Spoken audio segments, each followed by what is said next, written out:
प्रेमी उपासक के लिए यही जीवन है। ये सब साधन मार्ग हैं, पर ये हर संप्रदाय के, हर साधना के उपासक के लिए ये अमृतमय श्लोक है। भगवान इस श्लोक में बोले हैं सुलभा, मैं बहुत सुलभता से उसको प्राप्त हो जाता हूं। जैसे महाप्रभु बोले क्यों न बिन कष्ट रस सिंधु को पीजिए, तो कह रहे तस्याहम सुलभा, मैं उसके लिए सुलभ हूं। सुलभ माने बिल्कुल सहजता से प्राप्त हो जाता हूं। किसके लिए? बोले अनन्य चेता सततम यो माम स्मरत नित्य शाह, जो मेरा अनन्य चिंतन करता है, नित्य निरंतर चिंतन करता है, बस यही जीवन का लक्ष्य रहा है।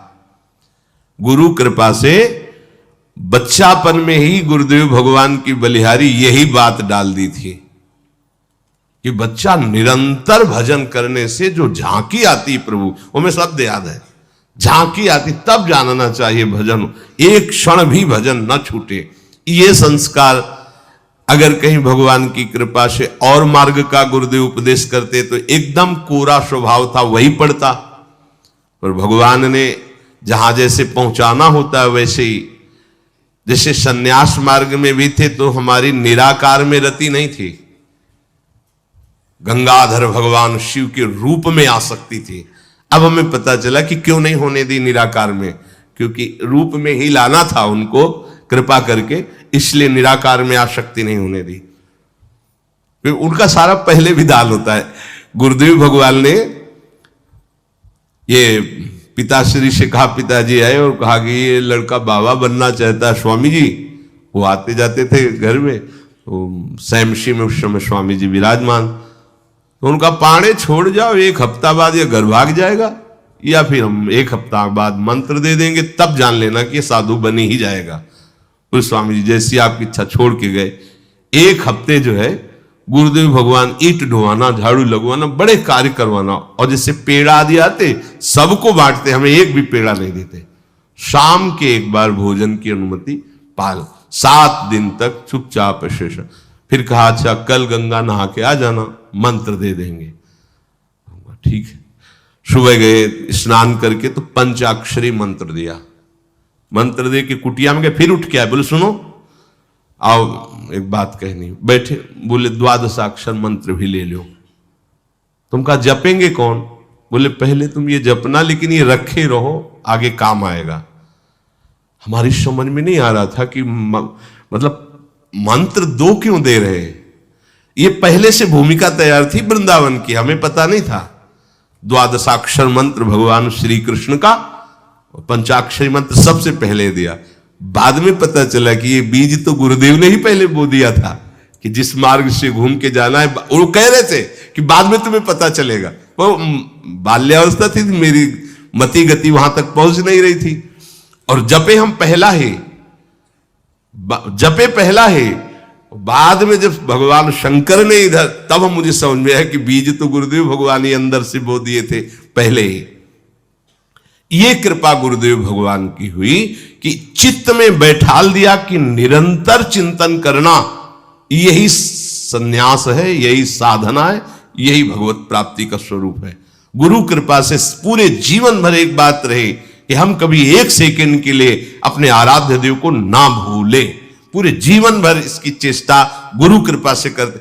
अन्य सब बात थी साधन की, पर बात उसमें प्रधान ये थी कि भूले ना। जैसे हम गायत्री मंत्र भी जप रहे हैं नैष्ठिक ब्रह्मचर्य में, तो गुरु के द्वारा दिया हुआ पंचाक्षर मंत्र लिखा हुआ है, बार बार उसे देख रहे हैं, अंदर से देख रहे हैं, गायत्री मंत्र चल रहा है। बड़ी कृपा रही है, मन को भागने के अवसर नहीं मिले। अनन्य चेता सततम, इसीलिए हम आपको फिर कह रहे हैं, बहुत जल्दी लाभ लेना है तो इसको डबल पटरी में फंसाओ। यह जो एक मन बहुत ठोर कर कह कर उसने सच पायो, बहुत जगह नहीं लगता है कि एक प्रभु में लगाओ फिर संसार में, प्रभु में ही 2 जगह लगा दो। बड़ी चतुराई से फांसा जाता है। यदि मंत्र से भाग रहा हो और तुम्हें कहीं रूप का अभ्यास हो भगवत कृपा से, तो रूप में फंसाओ, चरणों से लेकर के मुकुट तक, मुकुट से लेकर चरणों तक इसको फंसाओ। पर यह कठिन बात है, रूप आना कोई साधारण बात थोड़ी। तो डबल नाम में फंसाओ, जैसे कल कहा था कि शरणागत मंत्र चल रहा, राधा लिखे है, राधा बार बार और शरणागत मंत्र, जा कहा जाएगा। तो जब गायत्री जी जब करते थे अनुष्ठान पुरस्चरण का, तो सामने पंचाक्षरी मंत्र लिखा हुआ है और गायत्री मंत्र चल रहा है। अगर हम जरा सा भी चूकेंगे तो या तो मंत्र छूटेगा और या तो वो दृश्य छूटेगा। बिल्कुल मन को कोई जगह नहीं रखते थे, कोई जगह नहीं रखते। अनन्य चेता, ये बहुत बड़ी सिद्धि, बहुत बड़ा लाभ है कि अन्य कुछ स्मरण ना आवे। इसका अभ्यास आप कर लीजिए, फिर नशा तो ये चढ़ा देगा। ऐसा नशा चढ़ता है, ऐसा लगता है जैसे खोपड़ी घूम रही हो और उसके साथ मंत्र घूम रहा हो। ये ऐसे करो तो पका जैसा दर्द होने लगता है, एक एक नस नाड़ी मंत्राकार। न भोजन की इच्छा है, न किसी के देखने की इच्छा है, इच्छा रहित केवल मंत्र चल रहा है। तदाकार वृत्ति, मंत्राकार वृत्ति। अब इतनी प्रपंच की वृत्तियां फैलाए हो, इतना बहिर्मुख हो, कैसे बात समझोगे अंतर की। अनन्य चेत, भगवान कह रहे मैं सुलभ हूं, सुलभ हूं।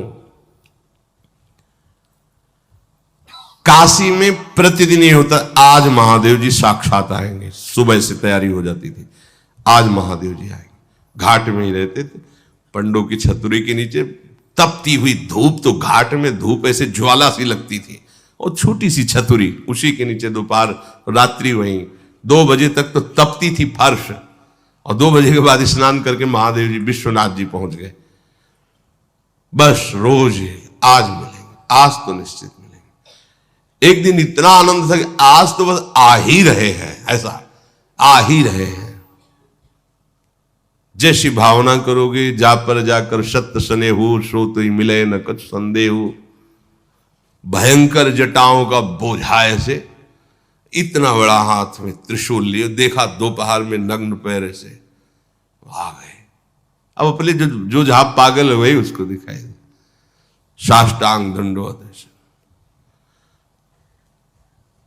मौन, कुछ बोले नहीं उससे। हम तो बस वैसे स्तब्ध, जैसे कोई जड़वत। बाद में विचार आया इसका मतलब क्या था। मैं ही मैं हूं, दूसरा कोई नहीं है। अलग से देख ली की भावना मत करो, कण कण में मैं विराजमान हूं। एक दिन भाई जी के प्रति बहुत आकर्षण जब था, एक स्वप्न देखा कि स्वप्न में हम भाई जी से पूछ रहे कि मुझे श्री कृष्ण की प्राप्ति कब होगी।